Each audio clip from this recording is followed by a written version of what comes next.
All right, sticking in the NBA playoffs, we'll now take a brief look at the rest of the semifinal action. The Phoenix Suns, they're the first team into the conference finals as they complete their four-game sweep of the Denver Nuggets. Jokic ejected in the third quarter of that game, I believe.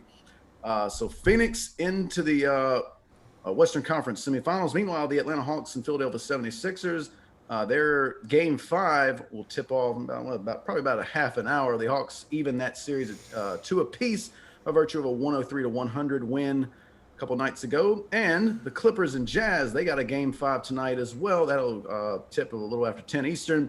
Clippers won both of their games in Los Angeles to tie that series up at 2. 31 points apiece for Kawhi and Paul George, 37 for Donovan Mitchell, but just 9 for 26 from the floor.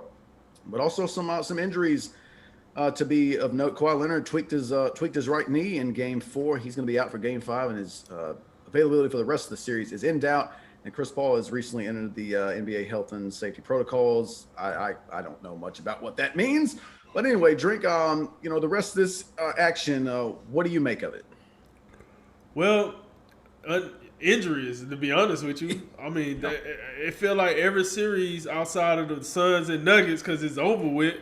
I mean, and it's still you got Chris Paul. You're like you said, what do you make of this? I mean, the series over. Will he play Game 1 of the Western Conference Finals? Stay tuned and find out in the next episode of 72 game season. You know what I'm saying? So, and before I get into this, like LeBron, he posted something on his Twitter account, and basically what he said, to paraphrase a little bit, he said, "Hey, I told y'all this was gonna happen. You made us turn around in less than 3 months and play another season, and then we only played 72 games, but then you made teams do a play-in tournament and all that." I know a lot of people are gonna say, "Oh, he whining because he's not in the playoffs." Well, first of all, there wouldn't be a reason to whine this year. To be honest, as you can see, the farther you make it, the higher the possibility of getting hurt. So I don't think he's crying because he ain't in the playoffs right now. But he made a valid point. Like he said, nobody knows about the human body inside this game better than he does. And I don't think he was talking about other players. I think he was talking about the professionals, the owners and GMs and doctors and whatnot. So with that said, listen, the Suns, like I said, the Suns gave us a short night because they swept the Nuggets. They got them on out of here, so we ain't got to really say a whole lot about that series. It is what it is. Hawks and 76ers, listen, I don't know what the 76ers doing. I didn't think the Hawks was going to win another game in that series. And here come this crap in Game 4. Here come this crap from Joel Embiid. 4 for What was Ben Simmons' stats? This series should be 3-1 and we should be ready to close this thing off today. And they flopping around with the doggone Hawks. This is unacceptable. That's unacceptable by the 76ers. This series should be over. I don't even understand how they lost this game because, I do. Joel Embiid decided to hit us with the playoff performances he's been hitting us with in the past. And Ben Simmons, well, that's Ben Simmons. Tobias Harris, Mr. No Max contract. You know how that go. And it goes on and on. They need to start my boy. I'm sick of this crap. Start my boy Thibault. You seen him. All defensive second team. Put some respect on it. That's right. But yeah, that series should be over. I don't even know how that series still going. I would hope that the 76ers going to win it tonight and then take care of them in the next game, and then we'll get this over with in 5 and 6 and get it over with. Clippers and Jazz. Clippers and Jazz is very interesting now. With Kawhi Leonard tweaking his knee, if Kawhi Leonard was healthy, I would say, look, the Clippers going to probably take this one home. They're going to go and get it done. But tonight, we get to see what playoff P going to do because it's all on him tonight. Yep. And I'm not the most confident in playoff P, but that's what we got tonight.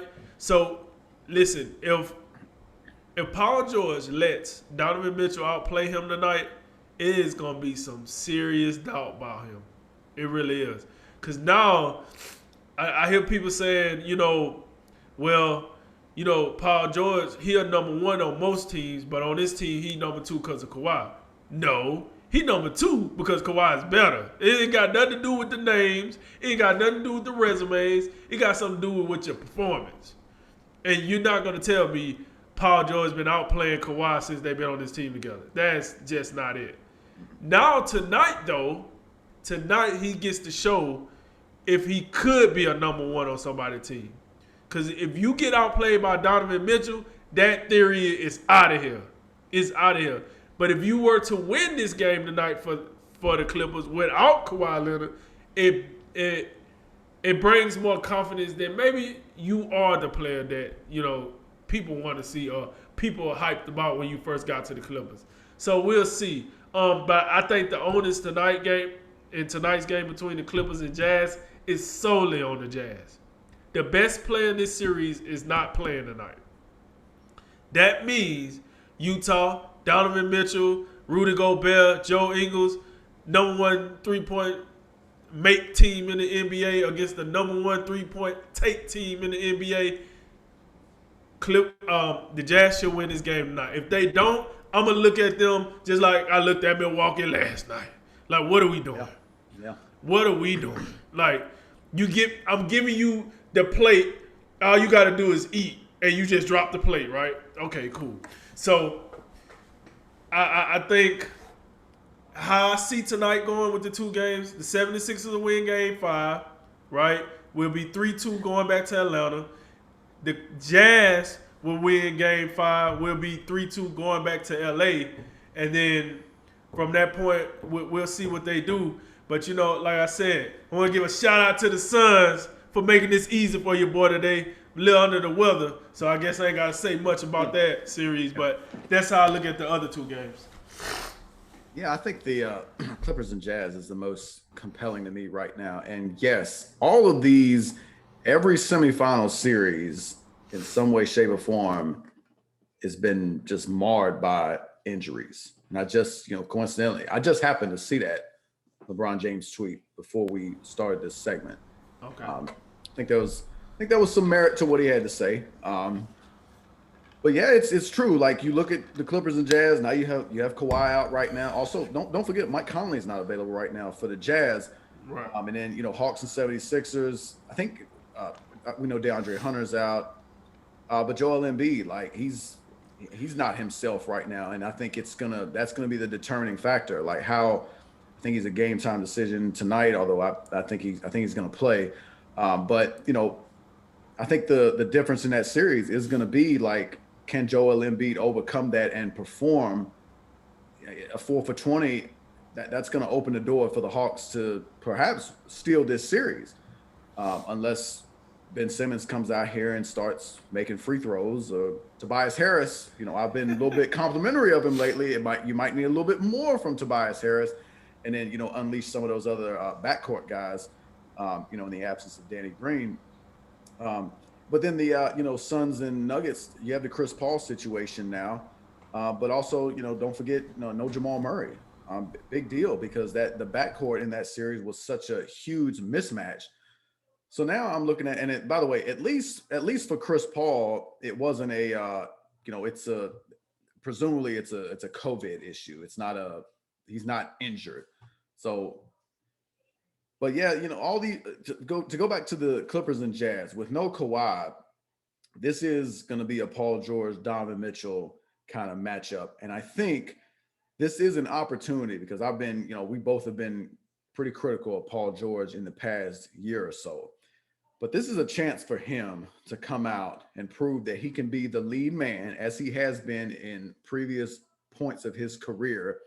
And I think it's going to be more difficult for him because, I mean, Donovan Mitchell, he's obviously going to be tasked with leading the Jazz and scoring the basketball. I think he's the guy they'll look to fill up the scorebook. But he's not gonna have to guard Paul George. I think that's likely gonna fall to Royce O'Neal, because he won't have to go at Kawhi. He'll likely be the first guy to go at Paul George. I think Paul George, though, he's gonna have to score the ball, and he's gonna have to take a crack at Donovan Mitchell. You know, because that's all due to the Kawhi factor. If Kawhi plays, I think Royce O'Neal would take him first. But now that he's at, and Kawhi would be the logical beginning choice to go at Donovan Mitchell. Now it's going to be Paul George. Paul George needs to, validate that two-way credibility that he has. And he needs to do it in a huge way. And I think it's going to be a tall task because, Kawhi Leonard, I'm sorry, he's a superior player in every way. Even, in terms of the big moments. I believe in Kawhi Leonard before I believe in Paul George. But he's got an opportunity. And he can change the narrative tonight about how we both feel about him. I don't think he's that dude. And I don't think he's a superstar. He's an all-star. He's a great player. But there's levels to this, as we say. Now let me ask you this. With that said, what would the stat line look like from Paul George to make you say, all right, this is the dude we've been kind of like looking forward to? With no Kawhi, I think this demands 40.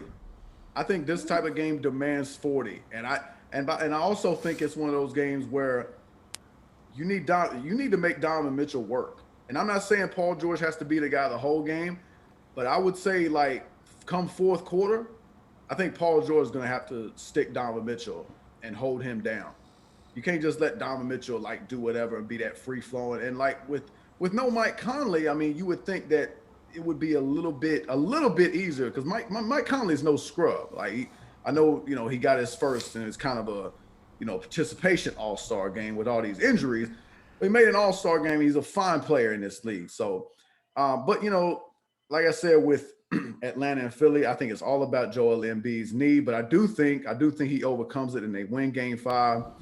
And as for the Clippers and Jazz, I think it's too much. I think it's too much to ask Paul George. And then you already think about Serge Ibaka, so they're already so undersized. Unless Zubac come out there and just plays, Zubac might need a 20 and 10 tonight. Like, give him some more run and let him go to work. But I think it's too much to ask, and I think it's one of those situations right now as we progress, and get down to the Final Four teams and then the NBA Finals. It might be a case of like whichever team is left, like, with the most like pieces available to play the game, because like dudes are just dropping left and right. I think Phoenix might be, for that reason, Phoenix, their team doctor might need an award because they've been sticking together. They've been holding up well. So that guy might want to hope he got some incentives in the contract.